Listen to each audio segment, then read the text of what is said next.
आज वीडियो में हम जिस पॉइंट के ऊपर बात करने वाले हैं, ऐसा बहुत सारे लोगों के साथ पास्ट में हुआ भी है और फ्यूचर में ऐसा कई सारे लोगों के साथ हो भी सकता है। आपने देखा होगा कि कई मरतबा लोग म्यूचुअल फंड में एसआईपी के ज़रिए इन्वेस्टमेंट स्टार्ट कर देते हैं, लेकिन बीच में कुछ परेशानी आ जाती है, पैसे की दिक्कत आ जाती है, जिसकी वजह से उन्हें एसआईपी को स्टॉप करना पड़ता है और कई केस में रिडीम और बंद भी करने पड़ जाते हैं। तो अब यहाँ पर सवाल आता है कि क्या हम बंद कर सकते हैं या नहीं कर सकते, किसी तरह का कोई बाउंडेशन तो नहीं है। और उससे भी इम्पोर्टेंट बात है कि भाई हमारा जो भी पैसा इन्वेस्टमेंट हो चुका है उन पैसों का क्या होगा, क्या वो पैसे बढ़ेंगे या नहीं बढ़ेंगे, क्या वो पैसे मिलेंगे या नहीं मिलेंगे, या फिर उतने ही रहेंगे। इन सारे सवालों का जवाब आज की इस वीडियो में मिलेगा। और उससे भी बड़ा एक सवाल हमारे पास आया है, सर का नाम नहीं है, नहीं तो मैं मेंशन कर देता नाम भी। इन्होंने कहा है कि अगर मैं 10,000 की एसआईपी 15 महीने करके फिर उसको बंद कर देता हूं तो वो कितने टाइम में 1 करोड़ हो जाएगा। हम इस मुद्दे पर भी बात करेंगे। उसके अलावा अगर आपने ईएलएसएस कैटेगरी के किसी फंड में इन्वेस्टमेंट करके रखा है या फिर सोल्यूशन ओरिएंटेड फंड में इन्वेस्टमेंट करके रखा है तो वहाँ पर क्या प्रोसेस होने वाले हैं, वीडियो इन सारे मुद्दों के ऊपर होने वाली है। तो लाइक कर दीजिए, शेयर कर दीजिए। चैनल को अगर अभी तक सब्सक्राइब नहीं किया है तो चैनल को भी ज़रूर सब्सक्राइब कर लें। सर अगर हम सबसे पहले बात करें कि म्यूचुअल फंड में हमने इन्वेस्टमेंट किया, मान कर चलिए 10 साल के टाइम ड्यूरेशन के हिसाब सोचकर हमने इन्वेस्टमेंट कर दिया, बट कुछ ऐसा कांड हो जाता है, मिस हैपनिंग होती है, जिसकी वजह से अगर हमें बीच में स्टॉप करना पड़े तो स्टॉप हम कर सकते हैं या नहीं कर सकते, तो बिल्कुल कर सकते हैं। पैसे निकालने की ज़रूरत पड़े, रिडम्पशन की ज़रूरत पड़े, वो भी कर सकते हैं। उसके बाद स्टॉप करके अगर आप ये चाहते हैं कि ठीक है भाई मैंने स्टॉप कर दिया लेकिन मुझे पैसे नहीं निकालने, पैसे वहीं पर रहेंगे, तो वो भी आप कर सकते हैं, कोई दिक्कत वाली बात नहीं है। कभी भी आप अपने पैसे को निकाल सकते हैं। अगर चाहे तो आप एसआईपी स्टॉप कर दीजिए, आप अपने इन्वेस्टेड अमाउंट को उसी में रहने दीजिए। अब बात आती है कि वो पैसे बढ़ते हैं या नहीं बढ़ते हैं, तो जी हाँ बढ़ते हैं।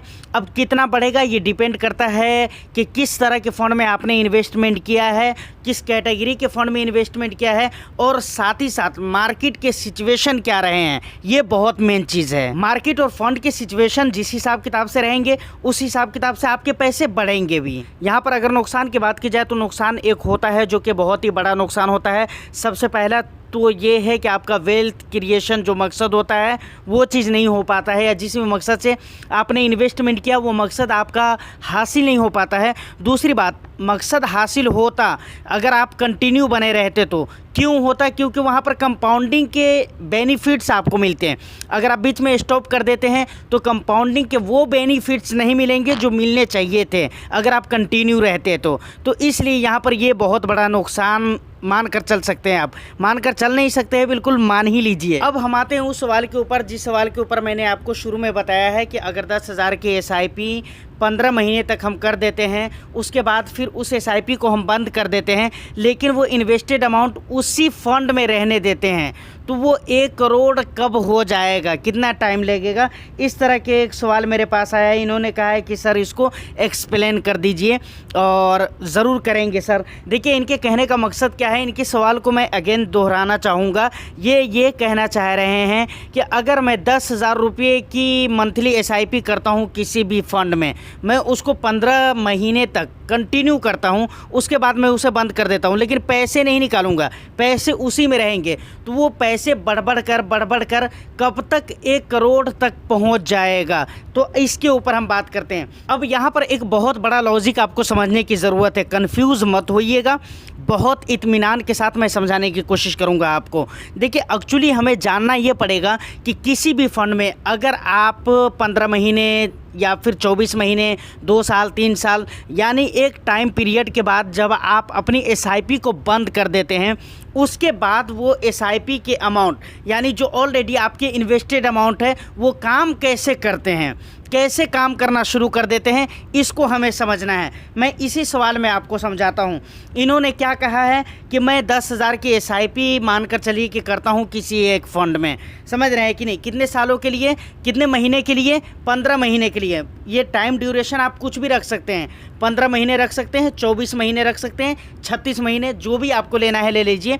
फ़िलहाल समझाने के लिए इस वीडियो में मैं 2 साल लेकर चलता हूँ, समझ रहे हैं। तो मान लीजिए 10,000 की SIP 2 साल तक इन्होंने किया, इस हिसाब से इनके इन्वेस्टेड अमाउंट कितने हो जाते हैं, इनके इन्वेस्टेड अमाउंट टोटल हो जाते हैं 2,40,000 रुपये। और मैं मानता हूं कि जहां पर ये इन्वेस्टमेंट कर रहे हैं वहां पर इनको रिटर्न्स 15% के मिल जा रहे हैं। मान लीजिए वो स्मॉल कैप है, 15% के रिटर्न्स मिल जा रहे हैं। तो इस हिसाब से रिटर्न्स कितना हो जाता है, 2,40,000 पे रिटर्न्स टोटल हो जाते हैं 41,354 रुपये। ये हो जाते हैं रिटर्न्स के अमाउंट। अब इन्वेस्टेड अमाउंट और रिटर्न्स के अमाउंट दोनों मिलाकर कितने हो जाते हैं, 2,81,354 रुपये। मतलब 2 साल के टाइम पीरियड में इनके जो टोटल अमाउंट इनके इन्वेस्टेड और उस पर जो मिले रिटर्न्स हैं उन दोनों को मिलाकर 2,81,354 रुपये हो गए। अब इन्होंने SIP को बंद कर दिया, तो अब ये काम कैसे करेगा?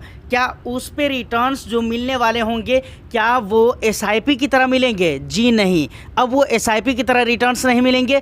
अब वो कैसे काम करेगा? अब वो लमसम की तरह काम करेगा। इसको मैं कैलकुलेटर पे भी, SIP कैलकुलेटर, लमसम कैलकुलेटर पे भी चलकर आपको मैं समझाता हूँ और भी क्लियर आपको समझ में आएगा। और मुझे यकीन है कि अगर आपको समझ में आ जाएगा ना तो मज़ा आ जाएगा और मैं समझूंगा कि मेरी वीडियो बनाने की जो मेहनत है वो वसूल हो गई। देखिए सर का सवाल किस हिसाब किताब का है, पहले सवाल के हिसाब से हम SIP के हिसाब से देखते हैं कि टोटल अमाउंट क्या हो जाते हैं। इन्होंने कहा कि 10,000 की SIP मैं 15 महीने मानकर चलिए कि करता हूँ। 15 महीने की जगह यहाँ पर मैं 2 ईयर्स ले लेता हूँ। मैंने आपको कहा भी था कि आप कोई भी टाइम ड्यूरेशन ले सकते हैं। 15 महीने यहाँ पर महीने का सिस्टम आ नहीं रहा है, इसलिए मैं 2 ईयर्स ले लेता हूँ सीधा सीधा। मान लीजिए कि 2 ईयर्स के लिए इन्होंने 10,000 रुपये की SIP करी और इसको कंटिन्यू करते रहे। वहाँ पर मान लेते हैं हम रिटर्न्स मिल जाते हैं कितने परसेंट के, 15% के, जैसा कि मैं पहले भी आपको बता चुका हूँ। इस हिसाब से इनके टोटल इन्वेस्टेड अमाउंट कितने हो जाते हैं, टोटल इन्वेस्टेड अमाउंट हो जाते हैं 2,40,000 रुपये। उसके बाद उस पे जो रिटर्न्स मिलते हैं 41,354 रुपये और टोटल इन्वेस्टेड अमाउंट और रिटर्न्स दोनों मिलाकर कितने हो जाते हैं, 2,81,354 रुपये। ये हो जाते हैं टोटल। अब मैंने आपको कहा था कि अगर इस स्टेज पे आकर मतलब 2 साल तक के इतना उन्होंने निवेश कर दिया, उनको 41,000 का रिटर्न्स भी मिल गया। अब टोटल अमाउंट 2,81,354 रुपये पर आकर अगर वो बंद कर देते हैं SIP तो अब ये 2,81,354 रुपये लमसम की तरह काम करने लगेगा। तो अब हम क्लिक करते हैं लमसम कैलकुलेटर के ऊपर। उसके बाद हम यहाँ पर अमाउंट ऐड करेंगे। अमाउंट हम कितना ऐड करने वाले हैं, 2,81,354 रुपये। रिटर्न्स हमें सेम मिलेंगे। मान लीजिए कि सेम रिटर्न्स 15% के हमें मिल जाएंगे। अब हमें टाइम पीरियड कितना लेना पड़ेगा, इसको 1 करोड़ बनाने के लिए 26 ईयर लेने पड़ेंगे। अगर हम इस हिसाब किताब से लेते हैं तो यहाँ पर आप देख सकते हैं आपके इन्वेस्टेड अमाउंट क्या है। आपके इन्वेस्टेड अमाउंट है 2,354 रुपये, ये आपके इन्वेस्टेड अमाउंट हो जाते हैं। उसके बाद उस पे जो आपको रिटर्न्स मिलते हैं 1,03,69,807 रुपये का आपको रिटर्न्स मिलते हैं उस पे। उसके बाद टोटल वैल्यू जो आपको मिलता है रिटर्न्स मिलाकर और इन्वेस्टेड अमाउंट मिलाकर वो कितने मिलते हैं, 1,06,51,161 रुपये। ये आपके टोटल अमाउंट। तो यहाँ तक आपने समझ लिया है कि जब आप SIP को बंद कर देते हैं एक टाइम पीरियड तक इन्वेस्टमेंट करने के बाद, तो वो पैसे जो होते हैं मतलब इन्वेस्टेड अमाउंट जो आपके होते हैं वो कैसे काम करने लगते हैं, उस पर कैसे रिटर्न्स मिलने लगते हैं और वो कैसे 1 करोड़ हो जाते हैं। अब एक और भी मेन बात बाकी है सर कि अगर आपने ELSS कैटेगरी के फ़ंड में इन्वेस्टमेंट करके रखा हुआ है या सोल्यूशन ओरिएंटेड फ़ंड में, जैसे रिटायरमेंट वाले प्लान आते हैं या फिर बच्चों के लिए जो मतलब पर्सनली स्कीम आते हैं म्यूचुअल फ़ंड के अंदर, तो इस तरह की स्कीम में अगर आपने इन्वेस्टमेंट किया है सोल्यूशन ओरिएंटेड की अगर मैं बात करूं तो यहाँ पर आप SIP स्टॉप करने की बात है या रोकने की बात है, बंद करने की बात है, तो ये सारा कुछ कर सकते हैं। लेकिन आप पैसे रिडीम नहीं कर सकते, निकाल नहीं सकते हैं। रीज़न क्या है, रीज़न ये है कि यहाँ पर इस तरह के जो भी फंड्स होते हैं ना उनमें 5 साल की लॉक इन पीरियड होती है। तो SIP आप कभी भी पॉज कर सकते हैं, बंद कर सकते हैं, स्टॉप कर सकते हैं, कुछ भी कह लीजिए, लेकिन पैसे नहीं निकाल सकते जब तक वो लॉक इन पीरियड कंप्लीट ना हो जाए। सेम यही कारनामे हैं ELSS कैटेगरी के फंड में, वहाँ पर भी 3 इयर्स के लॉक इन पीरियड होते हैं। तो SIP बंद करना हो, पॉज करना हो या जो भी करना हो वो आप कर सकते हैं, पैसे रिडीम नहीं कर सकते। कब तक नहीं कर सकते हैं? जब तक उस फंड के लॉक इन पीरियड कंप्लीट नहीं हो जाते हैं। जब से आपने इन्वेस्टमेंट किया है तब से अगर आप लॉक इन पीरियड के अंदर पैसे रिडीम करना चाहेंगे तो नहीं कर पाएंगे। उसके बाद कोई बाउंडेशन नहीं है, आप जब चाहें तब अपने पैसे को रिडीम कर सकते हैं। और बाकी जो नॉर्मल फंड्स हैं उनके अंदर तो आप कभी भी इन्वेस्ट करिए, कभी भी रिडीम करिए, स्टॉप करिए, उससे मतलब नहीं है, या इन्वेस्टमेंट करके छोड़ दीजिए, वो मार्केट के हिसाब कंडीशन के हिसाब किताब से वो बढ़ता रहेगा। तो फिलहाल उम्मीद करता हूँ कि ये वीडियो आपके लिए बहुत ही इन्फॉर्मेटिव रही हो। तो एक रिक्वेस्ट ज़रूर करूँगा सर, इसको अपने दोस्तों में, फैमिली मेम्बर्स में ज़्यादा से ज़्यादा शेयर करने की कोशिश करें ताकि ज़्यादा से ज़्यादा लोगों तक ये जानकारी पहुंच सके। उम्मीद करता हूं कि वीडियो आपको अच्छी लगी हो। अगर अच्छी लगी है तो एक लाइक कर दीजिए, शेयर कर दीजिए, चैनल को ज़रूर सब्सक्राइब कर लीजिए। अभी भी मन में कोई डाउट है तो आप हमें कमेंट सेक्शन में कमेंट करके बता सकते हैं। दूसरी बात, इंस्टाग्राम का लिंक आपको डिस्क्रिप्शन में मिल जाएगा, आप हमें वहाँ पर भी ज्वाइन कर सकते हैं। वहाँ पर आप हमें कॉलिंग पे बात भी कर सकते हैं, चैट भी कर सकते हैं, कुछ भी पूछना हो आप मैसेज कर दीजिए, मैं 100 to 10% उसका रिप्लाई करूँगा, चाहे कमेंट सेक्शन में हो चाहे इंस्टा पे हो। अगर कोई पर्सनल सवाल हो तो आप इंस्टा पर आए तो ज़्यादा बेटर रहेगा। जब तक के लिए इतना ही, all the best, thank you for watching.